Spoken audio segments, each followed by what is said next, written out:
მეგობრებო, შეიძლება გაგიკვირდეთ, მაგრამ ისევ ინდოეთიდან მოგესალმებით. გაგიკვირდეთ იმიტომ, რომ აი ესეთი ფონი, როგორც ჩემს უკან ხდება, სულაც არ გავს ინდოეთს და ეს არის ძველი გოა, ერდროს პორტუგალიელების კოლონია, სადაც აი ესე უხვად შეხვდებით ბუმბერას, კათოლიკურ ბაზილიკებს და კათედრალებს და უმშვენიერესი სანახავია. ნახოთ ინდოეთის სხვა მრავალფეროვანი მხარეები, რომელიც ამ ქვეყანას გააჩნია და აი ამით იქმნის აი უნიკალურობას, რაც ძალიან მიმზიდველია რა. როდესაც პირველად ჩამოვედი გოაზე და გავიგე, რომ ქეთევან წამებულის სულები იპოვეს გოაზე, აი მართლა წარმოუდგენელი იყო ჩემთვის. იმიტომ რომ გოასთან მქონდა რაღაცა ისეთი ასოციაციები, რომ აი გოა პლაჟი არის, რაღაცა კლუბები, მუსიკა, გართობა და სხვანაირი ასოციაციები მქონდა აქაურობასთან. და უცბად ამ ასოციაციებში შემოვიდა ქეთევან წამებული, რომელთანაც აბსოლუტურად სხვა ასოციაციები მქონდა და ჩემ ტვინში მოხდა ეს ასოციაციების შემოხლა და როდესაც ეგეთი რაღაცა ხდება ხოლმე, ძალიან სასიამოვნო პროცესია.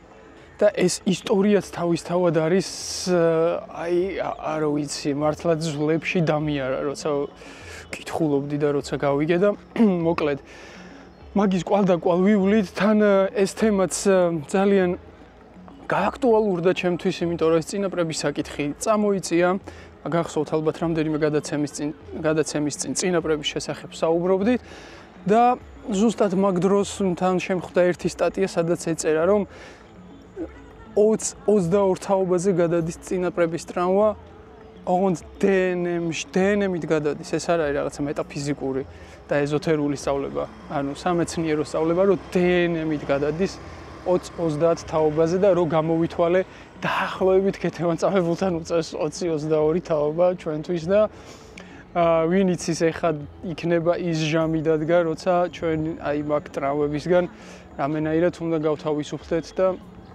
მაგისგან გათავისუფლება არ ხდება გაცნობიერების გარეშე, არ ხდება გააზრების გარეშე და განცდის გარეშე. თუ არ განიცადე, ისე ის არ წავა, იმიტომ რომ განსაცდელი რაღაცა რომ მოდის, იმიტომ რომ უნდა განიცადო. და ჩვენ ამ განცდას რომ ვღობავთ ხოლმე, მაგიტომ მე გროვდება ერთად ბევრი განსაცდელი და მე ერთიანად გვარტყამს ხოლმე. და ეხლა არ ვიცი, ჩემი დიდი სურვილია რომ მაქსიმალურად ვიგრძნო ის ყველაფერი, რაც ხდებოდა ქეთევან წამებულის თავს, რაც ხდებოდა მის დროს და მაქსიმალურად განვიცადო, იქნება რაღაცნაირად შემსუბუქდეს ის სიმძიმე, რა სიმძიმესაც ზოგადად ჩვენი ქვეყანა დავატარებთ ისტორიიდან გამომდინარე. მოკლედ წამომყევით, მოგზაურობას ვიწყებთ არქეოლოგიური მუზეუმიდან, სადაც წესით და რიგით უნდა იყოს ქეთევან წამებულის წმინდა ნაწილები შენახული.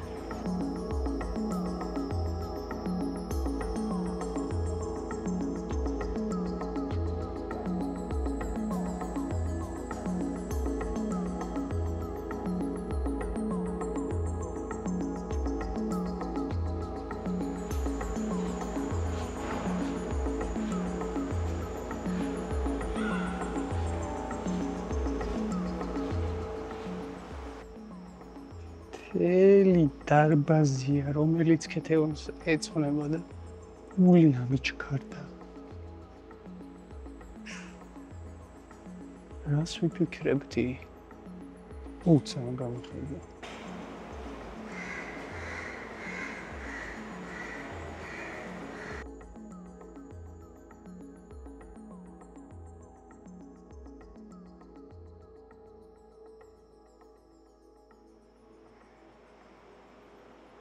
მთელი ოთახი ეძღვნება საქართველოს. რა მაგარია.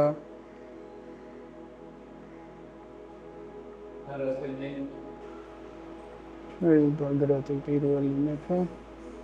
მოკლედ არის მოყოლილი საქართველოს ისტორია. ქეთევანის ისტორია. ერეკლეც ყავს. რენესანსი თანამედროვე. შაფამასი.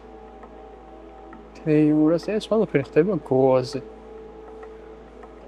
მე ძალიან შემიყვარდა. ძალიან შემიყვარდა. ეხლა უფრო შემიყვარდა.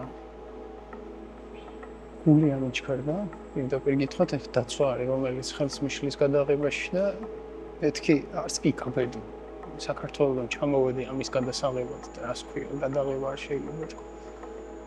აქეთ უკვე თვითონ ძველი გოას ისტორია გვაქვს, ფოტოები, კათედრალების ისტორიული ფოტოები, თანამედროვე ფოტოები და წმინდა ავგუსტინის კომპლექსი, სადაც ნაპოვნი იქნა ჩვენი უსაყვარლესი დედოფლის წმინდა ნაწილები ამ კედელში. ეს არის პანო, რომელიც პორტუგალიაში არის გაკეთებული. ლისაბონში შეხვდებით ესეთ პანო ზუსტად ეს არის იმის ასლი სავარაუდოდ ქეთევანის წამების შესახებ. ზუსტად ესეთი პანოს ასლი საქართველოშიც უნდა იყოს წესით და რიგით. და სასწაული ისტორია ანტონიო სილვა რაგო გამოაქვეყნა 1958 წელს ჩანაწერები და დოკუმენტები პორტუგალიელების მისიონერების რომლის მიხედვითაც ირკვევა რომ წმინდა ნაწილები უნდა იყოს გოაზე და ამას დაუბრუნდნენ მერე რობერტო გულბენკიანი პორტუგალიელ სომეხი ისტორიკოსი რომელმაც ქეთევანის იდეა ისე დააბრუნა დღის წესრიგში 1985 წელს. უკვე 2005 წელს იყო ახალი ამბავია 20 წლის წინანდელი ამბავია ფაქტობრივად რა. მაგარი ეს სომეხი და პორტუგალიელი. არის თქმა სულს ქეთევას ჩათვის.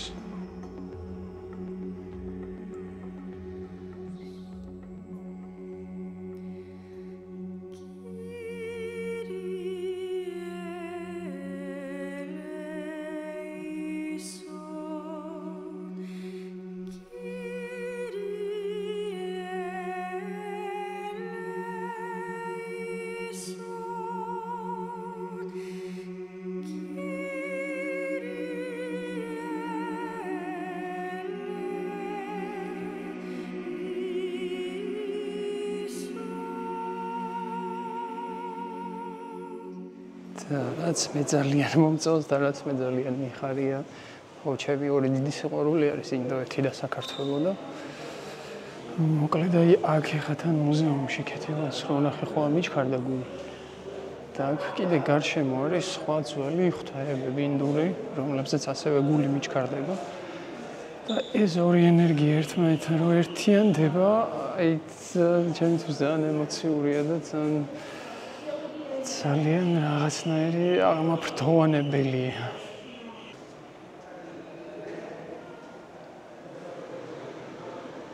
მე რაც ძალიან მიყვარს ინდოეთში, ყველაზე მეტად არიან ქალღმერთები, აი ძალიან მიყვარს ქალღმერთები. მათი ისტორიები თავგადასავლები სხვანაირად ემოციური არის ხოლმე ჩემთვის და ქრისტიანობაში ზოგადად ეს ქალღმერთები ხო არ ყავს, როგორც ასეთი, მარიამი ყავს და ყავს კიდე წმინდანები და წმინდანების ქალი წმინდანების ენერგია კიდე აბსოლუტურად სხვანაირი ენერგია არის, მოკლედ ძალიან ემოციურია, ძალიან მზრუნველია და ძალიან დიდი სიყვარული აქვს მაგაში რა. კაცების კიდე ცოტა სხვანაირია და აი აქ ვხედავ ქეთევონს მათთან ერთად. გულში რაღაცა თბება.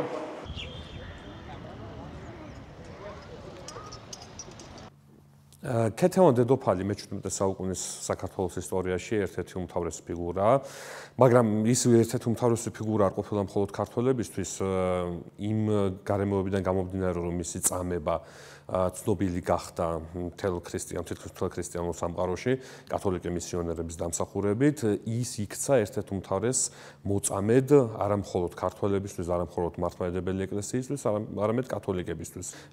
და კათოლიკე მისიონერებმა გაავრცელეს მისი ამბავი მთელ დასავლურ ქრისტიანულ სამყაროში.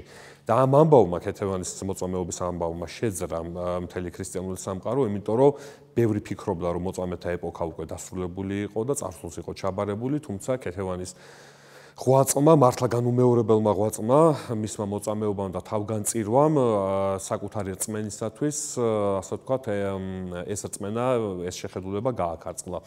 მოკლედ ვიტყვი, რომ ქეთევან დედოფალის შესახებ ჩვენ გვაქვს საკმაოდ მდიდარი წყაროები, როგორც ქართული, ასევე უცხოური, იმიტომ რომ ქეთევან დედოფალს ჰქონდა ურთიერთობა კათოლიკე მისიონერებთან და ძალიან აქტიური ურთიერთობა და კათოლიკე მისიონერებმა შემოგვინახეს ცნობები მისი თავგადასავლის, მისი მოწამეობის, მისი სიკვდილის და მისი წმინდა ნაწილების შესახებ. ქართული წყაროებიდან, რა თქმა უნდა, უპირველესი წყარო, უმთავრესი წყარო არის მისი შვილის, მისი ვაჟის, კახეთის დევნილი მეფის თეიმურაზ პირველის პოემა, წამება ქეთევან დედოფლისა, ასევე ფარსადან გორგიჯანიძის, სპარსეთში მოღვაწე ქართველი ისტორიკოსის, ვახუშტი ბაგრატიონის, ბერი ეგნატაშვილის ცნობები ქეთევან დედოფლის ცხოვრებისა და მოღვაწეობის შესახებ, ხოლო რაც შეეხება უცხოურ წყაროებს, ეს არის რელაციები, კათოლიკე მისიონერების რელაციები, იმ კათოლიკე მისიონერების, რომლებიც ცხოვრობდნენ ისპაჰანში და ჰქონდათ ისპაჰანში მონასტერი, უპირველეს ყოვლისა საუბარი, რა თქმა უნდა,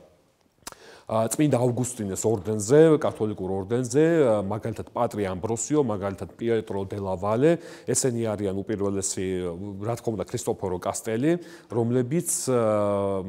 რომლებმაც შემოგვინახეს ძალიან ძვირფასი ცნობები დედოფალ ქეთევან დედოფლის შესახებ. ძალიან საინტერესოა, რომ ქეთევან დედოფლის ხატება, მისი სახე ძალიან პოპულარულად იქცა ევროპულ ლიტერატურაში და მაგალითად ერთ-ერთი ყველაზე სახელგანთქმული ნაწარმოებია, სადაც მისი მოღვაწეობა აისახა, მხატვრული ასახვა პოვა მისმა მოღვაწეობამ ანდრეას გრიფიუსის ნაწარმოებში ქეთევან ქართველი, ანუ გაუტეხელი სიმტკიცე.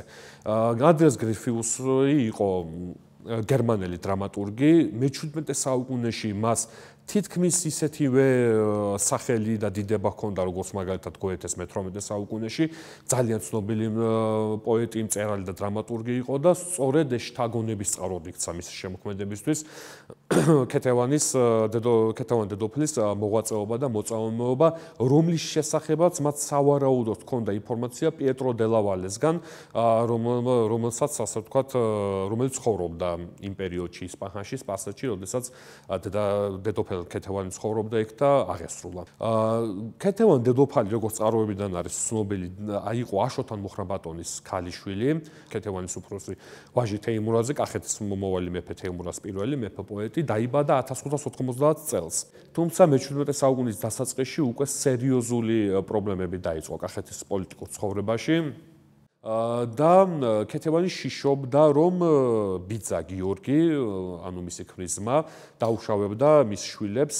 თუმცა ესე არ მოხდა, იმიტომ რომ ალექსანდრემ და გიორგიმ დიდხანს ვერ შეძლეს ძალაუფლების შენარჩუნება, იმიტომ რომ მოხდა ცნობილი ტრაგედია 1605 წლის 12 მარტს ალექსანდრეს გამახმადიანებულმა შვილმა კონსტანტინემ მოკლა საკუთარი მამა ალექსანდრე კახეთის მეფე და საკუთარი ძმა გიორგი. კონსტანტინე დიდი ხნის წინ იყო წასული, მძევლად ყავდა გაგზავნილი ალექსანდრეს სპარსეთში და იქ მან მიიღო მაჰმადიანობა, მიიღო ისლამი და სპარსეთში იყო გაზრდილი და ბუნებრივია ეს ყველაფერი იყო ასახვა იმ პოლიტიკისა, რა პოლიტიკის გატარებასაც იწყებდა კახეთის მიმართ და ზოგადად ამიერკავკასიის მიმართ სპარსეთის შაჰი აბას პირველი, რომელმაც დაიწყო ირანის იმპერიის, ირანის სახელმწიფოს აღდგენა. მას შემდეგ რაც კონსტანტინემ მოკლა საკუთარი მამა და ძმა, მას შესთავაზა ქეთევანს, რომ გაყოლოდა ცოლად. რაც ბუნებრივია, ქეთევანის უნდა მიიღო კატეგორიული უარი. კახელები გაერთიანდნენ დედოფალ ქეთევანის გარშემო, რომელიც ამ დროს უკვე იქცა ძალიან ბუნებრივი მიზეზების გამო იქცა ძალიან აქტიური პოლიტიკური ფიგურა და ის მართავდა თავის ვაჟთან ერთად რეალურად კახეთის სამეფოს, დაამარცხეს და ბრძოლაში კახელებმა დაამარცხეს და ბრძოლაში მოკლეს გამახმადებული კონსტანტინე. რის შემდეგაც უკვე თეიმურას შეეძლო მეფედ კურთხეულიყო. საბოლოო ჯამში ქეთევან დედოფლის ტრაგედიამდე, რამაც მიგვიყვანა, ეს არის ძალიან რთული პოლიტიკური სიტუაცია, რაშიც აღმოჩნდნენ ქართლის სამეფო და კახეთის სამეფო. შაჰ აბასი არაპირებდა შეგუებოდა კახელი მეფეების ორმაგ თამაშს და ამ ორმაგ თამაშს კახელი მეფეები ეწეოდნენ თითქმის მე-16 საუკუნის განმავლობაში. ლევანი და ალექსანდრე აწარმოებდნენ აი ამ ორმაგ პოლიტიკურ თამაშს, ისინი ორმაგს და სამაგს, იმიტომ რომ ისინი ცდილობდნენ დაებალანსებინათ ამიერკავკასიაში და კერძოდ კახეთში და მის მიმდებარე ტერიტორიებზე დაებალანსებინათ სამი დიდი ძალა, ეს იყო ირანი, ყიზილბაშური ირანი, სეფიანთა ირანი, იმიტომ რომ სეფიანთა დინასტია მართავდა, ეს იყო ოსმალეთი და რუსეთი. მეტნაკლებად ამ პოლიტიკას კახეთის მეფეები წარმატებით ახორციელებდნენ, მაგრამ შაჰ აბასი აღარ აპირებდა ამ პოლიტიკასთან შეგუებას. შაჰ აბასმა გარკვეული პერიოდი მოიცადა, თეიმურაზ და ქეთევანი გარკვეული პერიოდის მანძილზე, მე-17 საუკუნის დასაწყისში, 10-იანი წლების დასაწყისში, მშვიდობიანად მართავდნენ გრემიდან კახეთის სამეფოს. თუმცა შაჰ აბასმა წამოიწყო ომი ოსმალეთის წინააღმდეგ და სწორედ ამ ომის და ამ კონფლიქტის კონტექსტში მან საბოლოოდ გადაწყვიტა, რომ დაემორჩილებინა ქართლი და კახეთი. ის მოადგა კახეთის სანახებს, კახეთის სიახლოვეს და მოუთხოვა თეიმურას, რომ მისულიყო მასთან. თეიმურაზმა ამაზე უარი უთხრა, მაგრამ აშკარა იყო საფრთხე, აშკარა აგრესიის კახეთის წინააღმდეგ. საბოლოო ჯამში ეს აგრესია მანც ვერ აიცილეს და შაჰ აბასმა 4-ჯერ ილაშქრა კახეთში და ამ ლაშქრობებს ჰქონდათ უკიდურესად გამანადგურებელი გავლენა კახეთზე. თეიმურაზი იძულებული გახდა, რომ მძევლად გაეგზავნა შაჰ აბასთან, რომელიც არ აპირებდა დატოვებას, ასე უბრალოდ უკან გაბრუნებას, ასე თქვა, ამიერკავკასიიდან და იძულებული გახდა მასთან გაეგზავნა დედამისი და შემდეგ მისი ვაჟები, ლევანი და ალექსანდრე.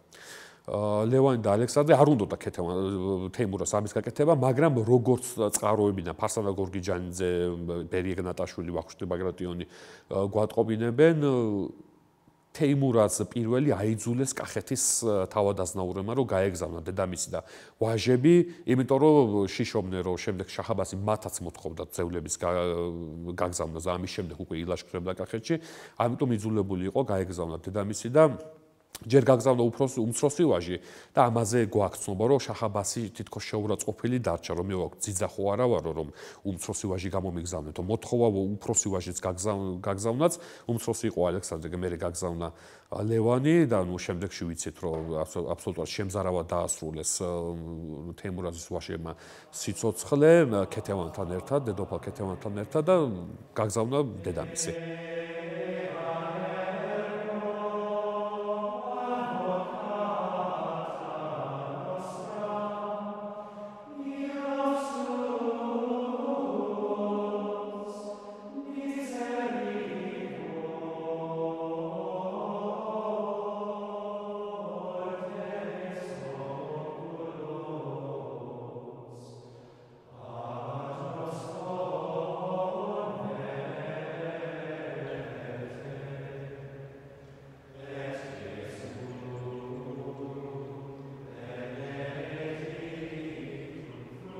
სწორედ ამ ტაძრის ეზოში აღმოჩინეს ქეთევანის სხეულის ნაწილები. პორტუგალიელი მისიონერების ხელნაწერებზე დაყრდნობით. აი ეს პორტუგალიური მისიონერები რა ხალხი არიან, წარმოიდგინე რა. ძალიან საინტერესო ხალხი არიან და მოგზაურობენ, ესე იგი პორტუგალიიდან ინდოეთის მიმართულებით არიან ირანში. აქ აქვთ უკვე თავიანთი ასე ვთქვათ, დასაყრდენი ტაძრები და იმდენად აღფრთოვანდნენ ქეთევანის თავგანწირვით, იმდენად შოქში ჩავარდნენ ასეთი ფაქტით, რომ უბრალოდ სხვა გზა არ ჰქონდათ, პატივი მიაგეს მას და როგორღაც მოახერხეს და ნაწილები წამოიღეს, რაც დარწმუნებული ვარ, არ იქნებოდა იულის საქმე, ხო, როგორ შაჰ-აბასია ტირანი არის, რა ნაწილები გამოგატანოს კი არა, ცოცხლად წვავს ხალხს და აწამებს და რა ნაწილების გამოტანაზეა ლაპარაკი, ეგ არ იქნებოდა ხო მარტივი საქმე, მაგრამ რაღაცნაირად მაინც მოახერხეს ისე რომ გადაერჩინათ და წამოეღოთ და წამოიღეს და ძალიან სათუთად ასე ვთქვათ დაკრძალეს წმინდა ავგუსტინეს ტაძარში. ეს რა ვთქვა, ჩემთვის არის ეს ძალიან დიდი მაგალითი, როგორ შეიძლება შენი თავგანწირვა სრულიად უცხო ადამიანების გულს ისე შეეხოს, რომ თავისი ცხოვრების ან დიდი ნაწილი და ენერგია მე შენ მოგიწყვნას. არ იქნებოდა იულის საქმე ხა ნაწილების წამოღება. მაგრამ გააკეთეს მაინც.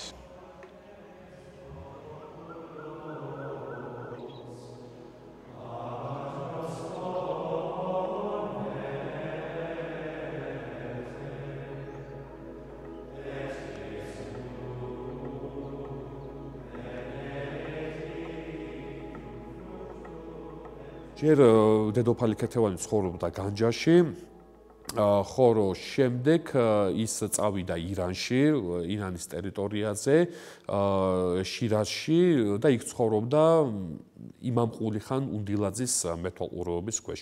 იმამ ყულიხან უნდილაძე იყო გამაჰმადიანებული ქართველი და მოგეხსენებათ, იმამ ყულიხან უნდილაძე მიეკუთვნებოდა უნდილაძეების ძალიან ძლევამოსილ და გავლენიან გვარს, რომელთაც სერიოზული პოზიციები, პოლიტიკური და სამხედრო პოზიციები ჰქონდათ ირანში და თეიმურაზი თავის პოემაში ისე წარმოგვიდგენს, თითქოს იმამ ყულიხანი იყო ძალიან კეთილგანწყობილი ქეთევანის მიმართ, მაგრამ უცნაური და პარადოქსული ის არის, რომ შაჰ-აბასის ბრძანებით სწორედ იმამ ყულიხანის ჯალათემა აწამეს ქეთევანი.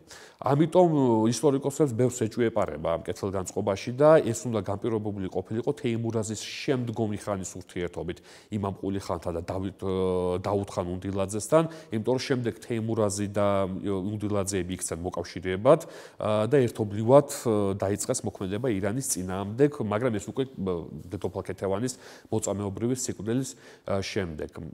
დედოფალი ქეთევანი რეალურად ცხოვრობდა საპატიო პატიმრობაში, ეს იყო საპატიო ტყვეობაში, მაგრამ მას ჰქონდა გარკვეული თავისუფლება. ცნობები ჩვენ ამ წყაროებიდან გვაქვს ცნობები და რომ მას ჰქონდა მოწყობილი თავისი ხატები ჰქონდა და ლოცვანი. ძალიან საინტერესოა ის, რომ თედო ჟორდანია, ეს ნაკლებად ცნობილი ფაქტია, გვატყობინებს ლოცვანის შესახებ. ეს არის ლოცვანი, რომელიც თვალწები გადაიწერა 1607 წელს იოანე ავალიშვილის ქვათახევის მონასტრის წინამძღვრის მიერ დედოფალ ქეთევანისთვის. და თედო ჟორდანია როდესაც აღწერს ამ ლოცვანს, წერს, რომ ამ ლოცვანს ატყვიაო სანთლის ნაღვენთები და ცრემლი და ერთგან სისხლის წვეთიც. იმ ლოცვანს, რომელსაც ხმარობდა დედოფალი ქეთევანი ლოცვის დროს. დედოფალი ქეთევანი ირანში გაეცნო კათოლიკე მისიონერებს და ძალიან დაუახლოვდა კათოლიკე მისიონერებს.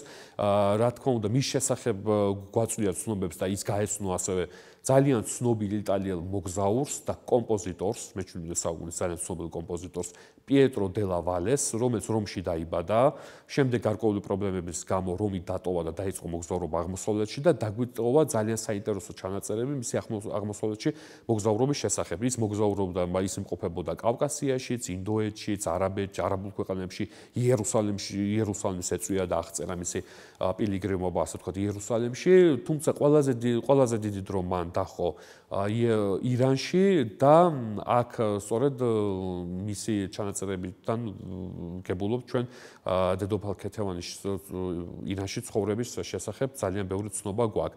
ასევე კათოლიკე მისიონერებს დაუახლოვდა, თუმცა ის ცნობა, რომ ეს კათოლიკე გახდა, არ არის სწორი, ამას თვითონ კათოლიკური რელაციები ადასტურებენ და ერთ რამეში თანხმდებიან ეს ქართული და უცხოური წყაროები, რომ შაჰ-აბასმა მას მოთხოვა გარკვეული პერიოდის შემდეგ, რაც მან გაატარა, ასე ვთქვათ, ირანში მოსთხოვა უარიყო ქრისტიანობა.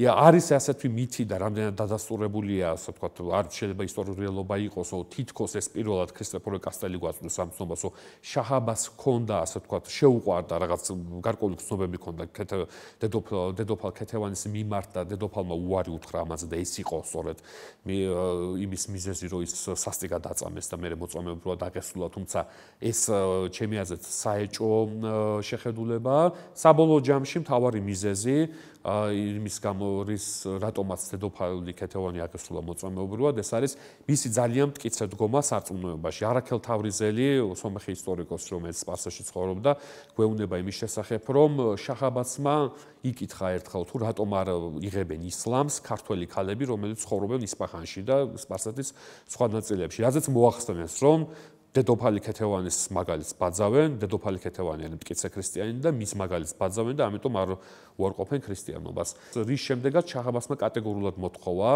იმამ ყულიხანს უთხრა, რომ მოეთხოვა დედოფალ ქეთევანისგან უარყო ქრისტიანობა. რა თქმა უნდა, დედოფალმა ქეთევანმა ეს მოთხოვნა კატეგორიულად უარყო, დიდხანს აწუნებდა მეფე თემურაზეს ცნობის თანახმად იმამ ყულიხანი, რომ მიეღო, თუნდაც ფორმალურად მიეღო ისლამი და დარჩენილიყო ქრისტიანად, არ იყო აუცილებელი, რომ გულწრფელად ეწამა ისლამი და ყურანი, მაგრამ დედოფალმა ქეთევანმა პირველი ადრეული ქრისტიანობის მოწამეობის მსგავსად უარყო ეს შემოთავაზება კატეგორიულად და ამიტომ ის საბოლოო ჯამში საჯაროდ აწამეს ისპაჰანში, საჯაროდ აწამეს და წამების შესახებ მე რა თქმა უნდა დეტალურად არ აღვწერ იმ წამების იმ მეთოდებს, რითაც დედოფალი ქეთევანი აღესრულა, მაგრამ ამასთან დაკავშირებით ორი განსხვავებული ცნობა გვაქვს. წყაროების უმეტესობა, თუმცა გვიანდელი წყაროების უმეტესობა მის მოწამეობას აღწერენ უკიდურესად შემზარავად. გამოყენებული იქნა გახურებული ლურსმნები, გახურებული რკინები, რომელთაც დაგლიჯეს მისი სხეული და რამდენიმე საათი გრძელდებოდა ეს წამება და აი ამ მოწამეობრივად და აი ამ სასტიკი წამებისას ეს აღესრულა. თუმცა პატრი ამბროსიო, რომელიც ირანში ცხოვრობდა და ყველაზე ადრეული ცნობა წერს ესეთ რამეს, რომ დედოფალი ქეთევანი გაამათრახეს და აი ამ გამათრახებისას ბუნებრივია ფიზიკურად მან ვეღარ გაუძლო და გარდაიცვალა. ეს წინამდგომრივი ცნობები გვაქვს და რომელი ცნობა, ასე ვთქვათ, სანდო რთული სათქმელია. თუმცა გვიანდელი წყაროების უმეტესობა წამების ათქოს უფრო შემზარავ ფორმებს ემხრობა, რომ ამ წყაროების თანახმად ეს უფრო რეალისტური იყო. დედოფალი ქეთევანის გარდაცვალების შემდეგ ასევე ბევრი შეხედულება გავრცელებული მისი ნეშტის შესახებ, თუ მისი წმინდა ნაწილების სად იყო მისი წმინდა ნაწილების განსასვენებელი ადგილი, თუმცა ჩვენ ვიცით, რომ დედოფალ ქეთევანის წმინდა ნაწილთა ერთი ნაწილი კათოლიკე მისიონერებმა დონ ამბროსიოს, პატრ ამბროსიოს წინამძღოლობით ჩამოასვენეს საქართველოში თეიმურაზ მეფის მოთხოვნით. მას შემდეგ, რაც თეიმურაზ მეფე შეურიგდა შაჰ-აბასის სიკვდილამდე რამდენიმე წლით ადრე, ხოლო მათი ნაწილი წაიღეს გოაში, ინდოეთში, ოღონდ ძველ გოაში, იმიტომ რომ ახალი გოაც არის, ძველი გოა იყო ინდოეთში, პორტუგალიელების კოლონია და აქედან ვრცელდებოდა კათოლიკური ქრისტიანობა ინდოეთში, ეს ერთ სამისიონერო ცენტრი იყო და არა მარტო სამისიონერო ცენტრი. გოაში წაიღეს ეს წმინდა ნაწილები და ჩვენ ვიცით თითქმის უეჭველი ძალიან სანდო წყაროს სწორედ აი ამ ორი ადგილის შესახებ გვაქვს, რომ დედოფალი ქეთევანის წმინდა ნაწილთა ერთი ნაწილი დაასვენეს ალავერტში, კახეთში ყოველ შემთხვევაში, ხოლო მეორე ნაწილი განისვენებდა გოაში. და ბოლოს შემილია ვთქვა კიდე ერთი საინტერესო ცნობა დედოფალ ქეთევანის შესახებ. სომეხმა ისტორიკოსმა, პორტუგალიაში მოღვაწე სომეხმა ისტორიკოსმა მე-20 საუკუნის რობერტ გულბენკიანმა გამოსცა წიგნი, სადაც მან შეაგროვა, აღწერა ის ცნობები, რომელიც მან მოაგროვა ქართველებისა და სომხების შესახებ, იმ ქართველებისა და სომხების შესახებ, რომლებიც ცხოვრობდნენ ირანსა და ინდოეთში. და მან აღმოაჩინა ასევე პირველად და შემდეგ ილია ტაბაღუამ რამაც შეიტანა ეს თავის ცნობილ ნაშრომში ეს ცნობა მან აღმოაჩინა ქეთევან დედოფლის წამების ამსახველი სურათი დაგრასას მონასტერში ლისაბონში პორტუგალიაში როგორც აღმოჩნდა პორტუგალიელებმა აღწერეს ავგუსტინელთა მოღვაწეობა არა მარტო აღწერეს წერილობითად ავგუსტინელთა მოღვაწეობა ირანში არამედ დახატეს უზარმაზარი ნახატი გააკეთეს და ამ ნახატის ერთი ნაწილი აღწერს სწორედ ქეთევან დედოფლის შემზარავ წამებას. ოღონდ ეს წამება არის ისე აღწერილი, როგორც აქვს თემურას და სხვა წყაროებს, ანუ გახურებული რკინიშანთებით და ასე შემდეგ. დააწვევის საკმაოდ დიდი სურათია და აი ერთ-ერთი ნაწილი არის ეძღვნება სწორედ ქეთევანის მოწამეობრივ აღსასრულს, რითაც დასტურდება კიდევ ერთხელ შეიძლება თითქოს უეჭველობით ვთქვათ, რომ დედოფალი ქეთევანი გახდა ახალი ქრისტიანული მოწამეობის ერთ-ერთ უმთავრეს სიმბოლოდ მთელ ქრისტიანულ სამყაროში და სწორედ ამ გზით გაითქვა მან სახელი და ძალიან ბევრი ქრისტიანისთვის არა მხოლოდ საქართველოში, არამედ მთელ ქრისტიანულ სამყაროში იქცა შთაგონების წყაროდ. იმ დიდი წვლილისა და ღვაწლის გამო, რომელიც მას შეიტანა საქართველოს ისტორიაში, შეიძლება ვთქვათ, რომ მას სულ რამოდენიმე ანალოგი ყავს საქართველოში და ამას აღიარებენ არა მხოლოდ საქართველოში, არამედ მის ფარგლებს გარეთაც და სწორედ ამის დასტურია ისპანო, რომელიც მას პორტუგალიელმა ბერებმა 11 საუკუნის მიწურულს უკვე იმ ძველი გადმოცემების საფუძველზე აღადგინეს. ის ფაქტი, რომ ის პორტუგალიის მონასტერში მას ამხელა ადგილი აქვს დაგრასას მონასტერში დათმობილი, კიდევ ერთხელ მიუთითებს მის ღვაწლს და ამაქვს. პანო შედგება 3 ნაწილისაგან. პირველი გახლავთ დედოფლის ლოცვა წამების წინ, შემდეგ გახლავთ წამების საშინელი სცენა და აქვე იკითხება რამოდენიმე წარწერა. დედოფალი გატავანდა, აწერია მას თავში, ავგუსტინელთა ორდენის და ქვემოთ არის ესეთი წარწერა: ღმერთო შემეწიე ძუძუთა ჩემთა სატანჯველში.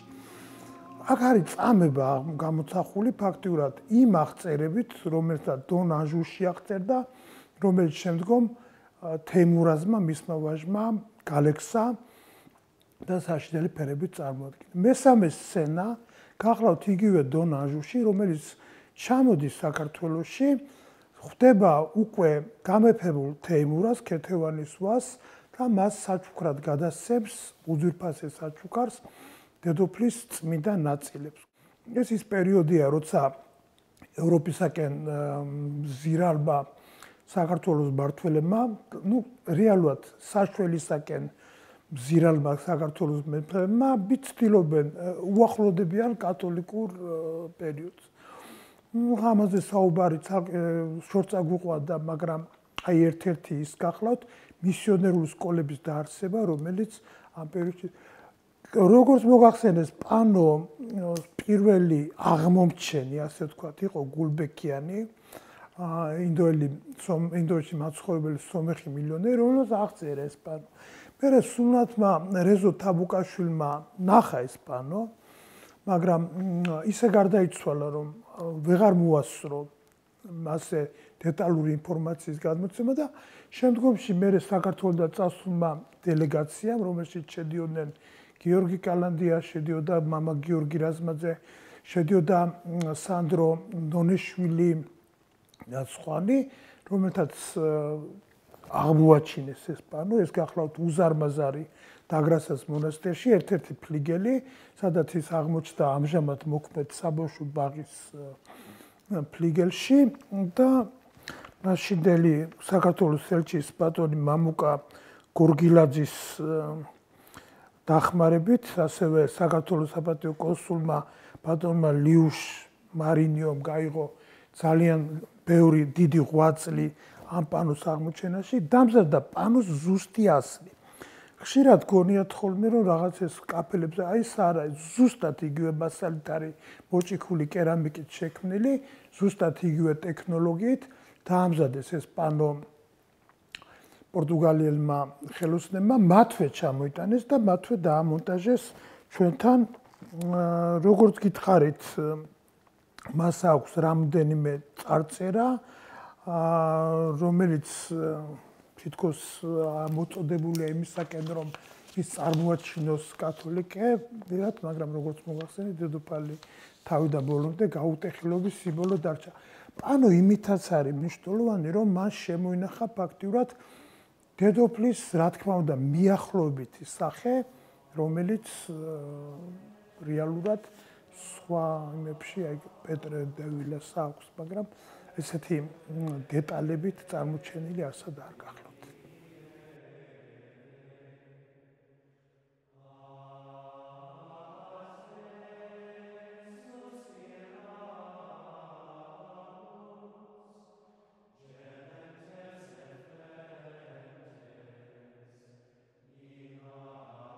ოჩაღ მაინც როგორ მოახერხეს, ასე ვთქვათ, ძალიან რელიგიური ინდოეთის რაღაც ნაწილში მაინც ქრისტიანობის გავრცელება და რაღაც ნაწილში მაინც ცვლილება რელიგიური კონფესიისა, ეს ცოტა რთულად წარმოსადგენია, იმიტომ რომ ინდოეთში ინდუიზმი ისე არის ფეხმოკიდებული, რომ არ ვიცი, უბრალოდ შეუძლებელია რომ ადამიანმა ეგ გადათქვას.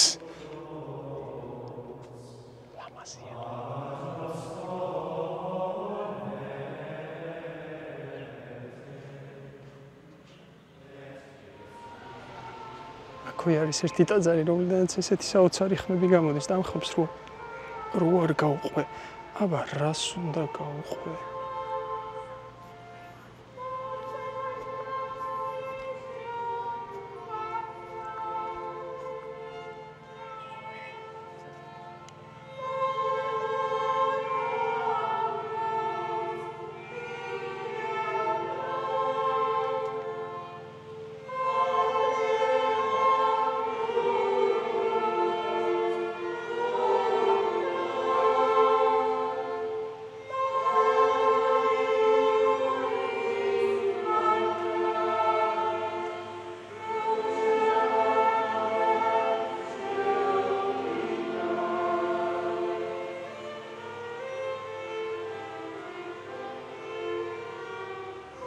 სადაც ღმერთს ეხება ადამიანი, რა ემოციით ეხება, როგორ ეხება, ყველაფერი ძალიან ლამაზია.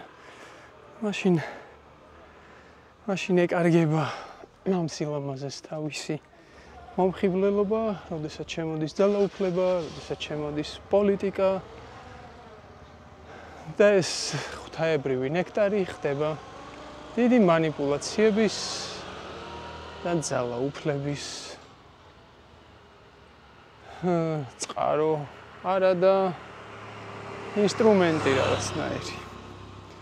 ეგ არის სამწუხარო ამბავი, მაგრამ ამ სამწუხარო ამბავს ჯერჯერობით გვერდი ვერ აუარეთ ადამიანებმა, აგერ უკვე რამდენი ხანია, ძალიან დიდი ხანი. სრულიად შემთხვევით შევხვდი, მოტოციკლებით მივდიოდი უკვე სახელმწიფო და აი ისეთი ლამაზი აქვს, საერთოდ გავაჩერე და უნდა გადავიდე.